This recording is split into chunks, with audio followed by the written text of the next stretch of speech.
Good morning, gang. Happy Thursday morning. All right.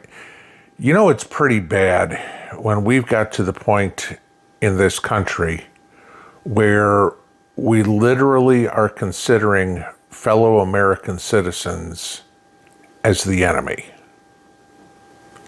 Think about it, okay? We are now somewhere between 88 and 165 days away from civil war. Not that it's a guarantee, but we're damn close.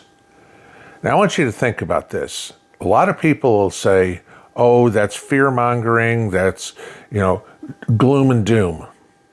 No, it's not. It's reality. And I'll give you this.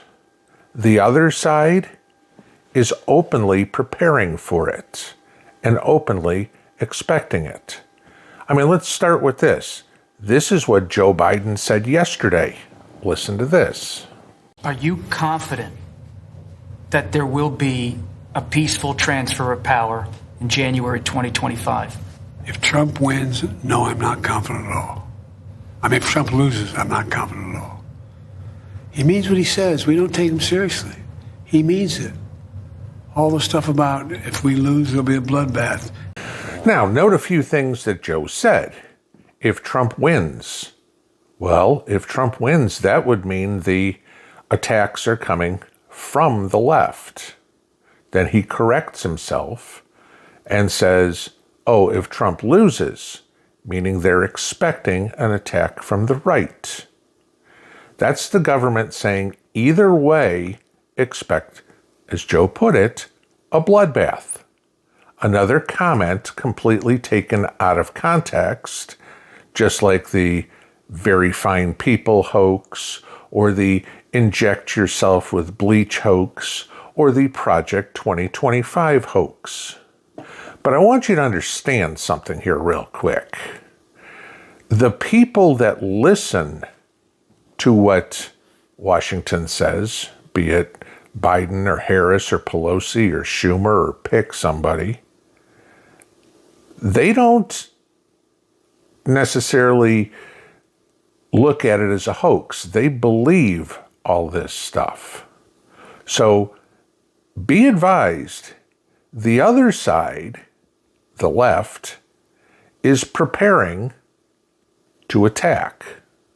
Now, if you think that's bad enough, let's listen to what Jamie Raskin said yesterday. Be up to us on January 6, 2025 to tell the rampaging Trump mobs that he's disqualified, and then we need bodyguards for everybody in civil war conditions. So now Jamie Raskin, the dirtbag that he is, is calling violent Trump mobs.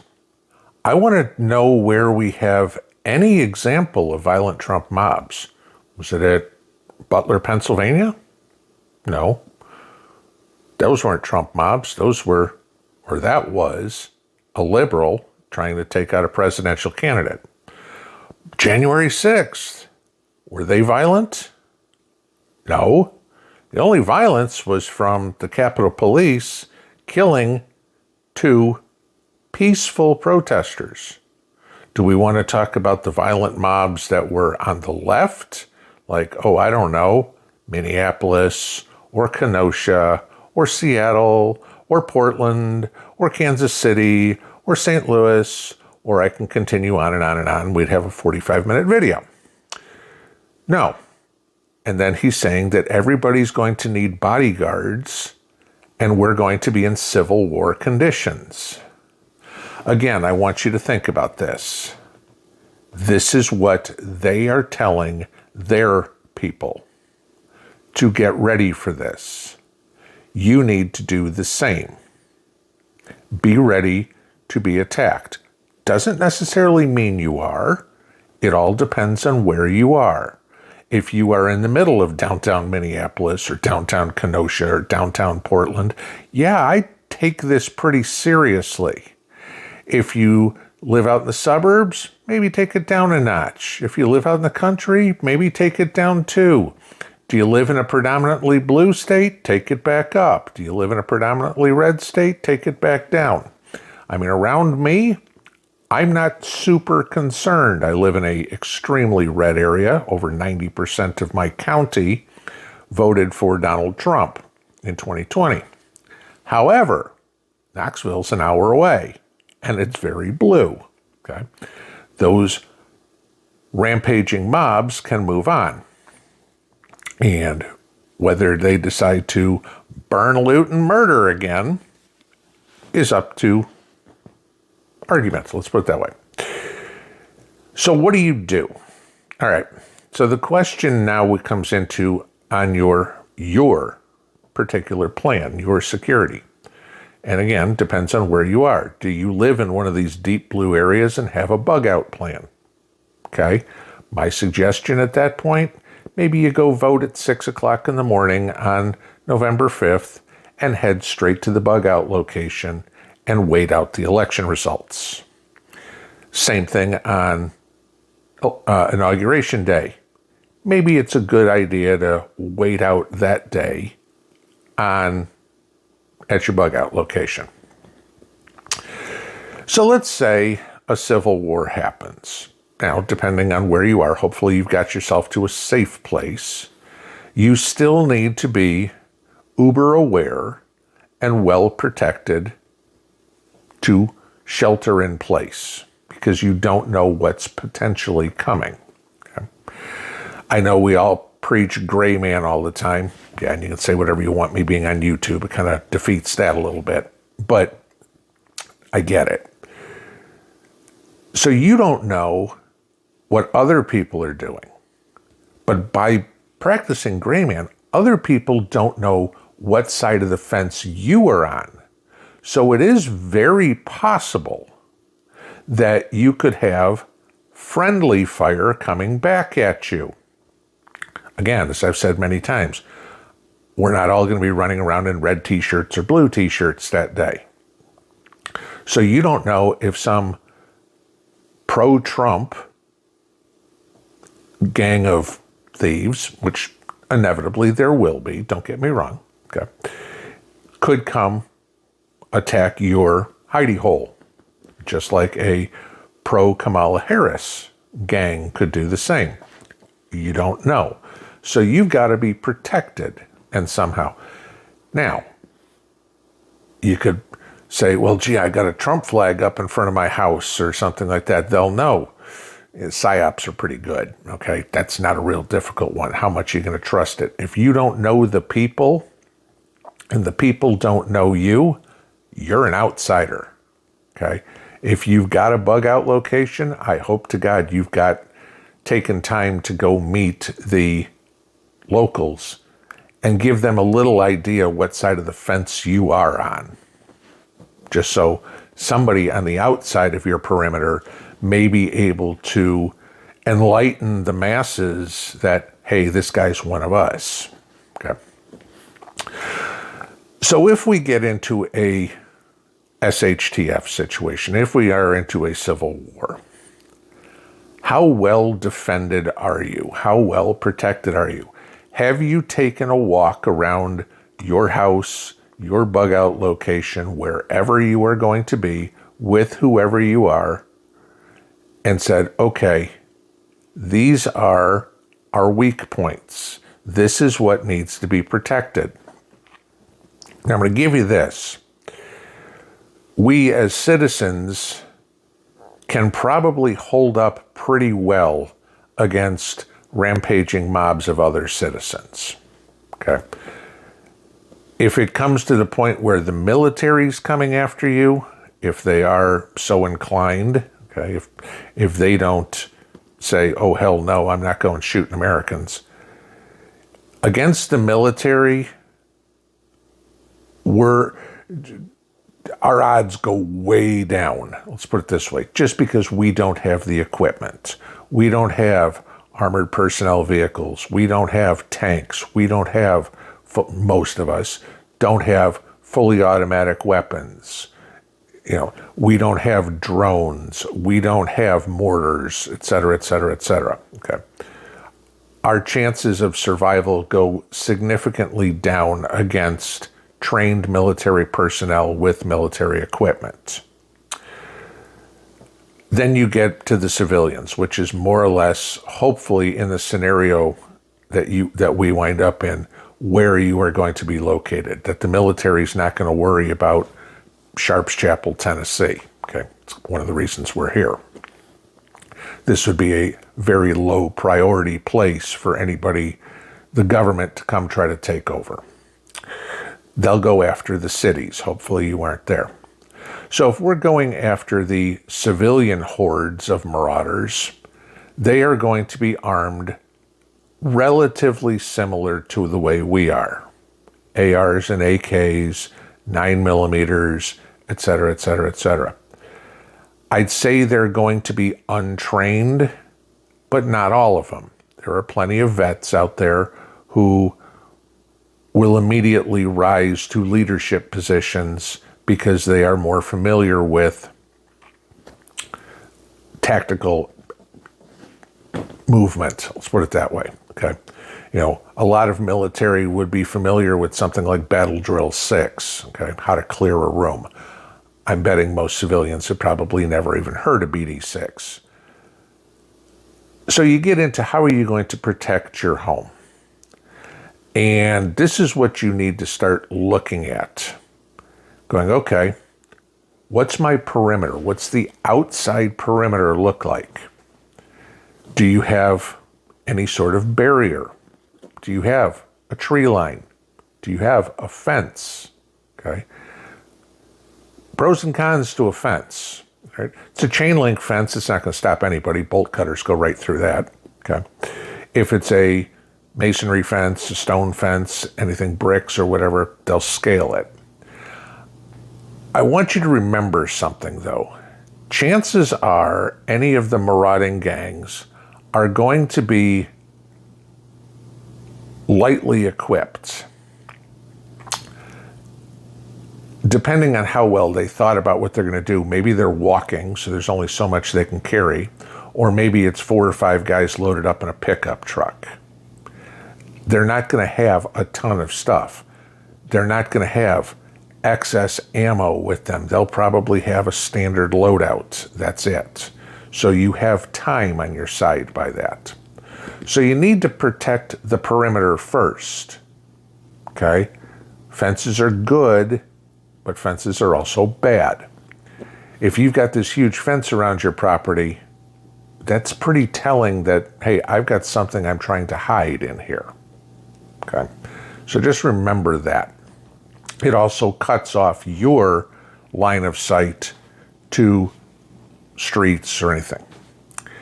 If you have a tree line, like I do, okay, tree line is better. It still can be accessible, obviously. You know, depending on the size of the trees, a vehicle can still, a armored vehicle is going to take down large trees. A pickup truck's not going to do anything for trees, so they're going to have to get out on foot. Okay, they're going to have to go through that tree line. You can do whatever you need to do to protect that tree line, the spaces in between the trunks. Depending on where you are, maybe that's barbed wire, maybe you've had a lot of foresight and you put rose bushes or blackberry bushes or something that's going to be spiny and thorny. Not that it's going to hurt them too much. Chances are somebody's going to be in some sort of long sleeve and pants camouflage, but it's still going to snag on them. It's going to slow them down, which is what you're trying to do. So once they've breached the perimeter, now what? Hopefully you have a good, clear line of sight and there's nowhere really for them to hide. Maybe they can hide behind a tree or something. Maybe you got a wood pile. They can hide behind that. Maybe you've got an outbuilding. They can hide behind that. You need to know where those positions are, and you need to figure out how to defend them. This is when something comes into play that I've talked about on many videos in the past, on setting up booby traps. Now, I want everybody to understand something real quick. Booby traps are illegal in a time of law and order. So do not go out and dig punji pits in your backyard this afternoon and figure, okay, I'm all set. Or put up tripwires with shotgun shells hooked up to them and say, I'm all set. Because if the meter reader comes through to check out, how much electricity you used, you really don't want to be getting into a situation where you've just been arrested for blowing up some guy that works for the electric company. Don't get into that scenario. Doesn't mean that you can't have, use punji pits for as an example, sharpened sticks already made and just sitting in your garage waiting for you to go dig a 1 foot deep hole and put them in the ground. Okay. So you need to have some sort of trap set up in those places that are going to be harder to defend, because if they're behind it, they've got good cover, not just concealment, but cover. Wood pile would make decent cover. I don't think most of us don't have 50 cal sitting around the house. Okay. And a wood pile is going to do a real good job about stopping 5.56 or 7.62 ammunition. No problem. So you need to have something behind there, so when they get in there, it's a crap, you just messed up that place for them to go. You need to have cameras. You need to have lighting on your property. Okay. Depending on the size of your property and depending on the amount of people in your house, you're not going to be able to patrol everywhere all the time. If you're walking the perimeter, okay, and let's use my property for example. I've got 3 acres. If I walk the perimeter, it'll probably take me about 10 minutes to go all the way around. If somebody's hiding in the wood line, they're going to watch exactly how your sentry is going around, over and over. And the person's just doing a circle, and they time that person. Okay, it takes them 2 minutes to get to that corner, 3 minutes to get to that corner, 2 minutes to come across, and 3 minutes to come back down. We have 10 minutes before he gets in here. They wait 2 minutes till you're at the far corner, and then they breach.